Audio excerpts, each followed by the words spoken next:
video na ito, ibabahagi ko sa inyo ang aking analysis tungkol sa sikat na libro ni Immanuel Kant. Bago tayo mapatuloy, kilalanin muna natin si Immanuel Kant. Si Immanuel Kant ay isang kilalang pilosopo mula sa Albania na nagbigay ng malaking ambag sa larangan ng filosofiya. Isininang noong April 22, 1724 sa Kaliningrad, Russia, na noon ay kilala bilang Königsberg, Russia. Kilala siya sa kanyang mga akda tulad ng Critic of Pure Intention at Groundwork of Metaphysics of Morals.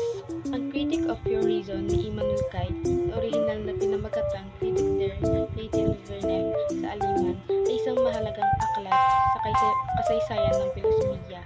Inilathala noong 1781, ito ang unang bahagi ng tatlong pangunahing aklat ni Kant sa sinusundan na Critic of Critical Research noong 1788 at Critic of Judgment noong 1790.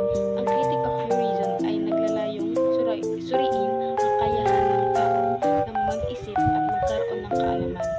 Bago pa man isulat ni Kant ang Critic of Pure Reason, dalawang pangunahing paraan ang filosofiya ang nagtatalo tungkol sa pinagmulan ng kaalaman, ang empiricism at ang rationalism.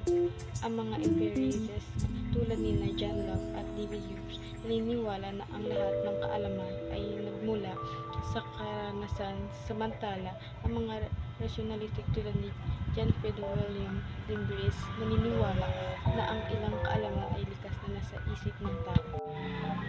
Si Kant ay nagtangkang pagsamahin ang dalawang pananaw na ito sa pamamagitan ng pagpapakilala ng konsepto ng transcendent idealism. Naniniwala si Kant na ang kaalaman ay hindi lamang nagmumula sa karanasan o sa isip lamang, kundi sa pagkikipag-ugnayan ng dalawa.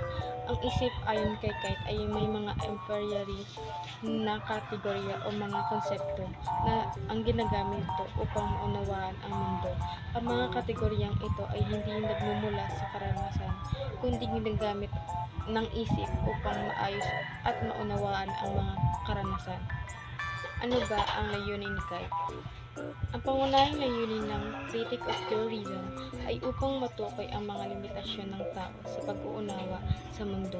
Naniniwala si Kant na ang tao ay may kakayahang mag-isip ng mga bagay na lampas sa kanyang karanasan tulad ng Diyos, kaluluwa at ang mundo mismo. Gayunpaman, naniniwala rin siya na ang mga konsepto ito ay hindi maaring mapatunayan sa pamamagitan ng karanasan. Ano ba ang ginamit ni Kant na pamamaraan? Ayon kay Kant, upang magamit ang kanyang layunin, ginamit ni Kant ang isang kritikal na pamamaraan. Hindi niya tinangkang patunayan o pabulaanan ang mga umiiral sa pilosopikal na pananaw.